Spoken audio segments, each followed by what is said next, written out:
1 yil o'tdi embolizatsiyadan keyin, natijalari zo'r, o'sha yaxshi natija bo'ldi.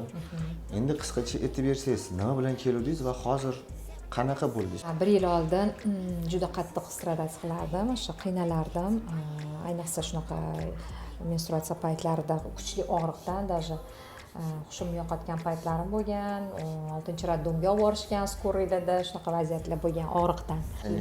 Bu hozirgi kunda masalan endi siz aytardingiz boshqa doktorlardan operatsiya haqida qanaqadir shunaqa gap so'z bo'lgan.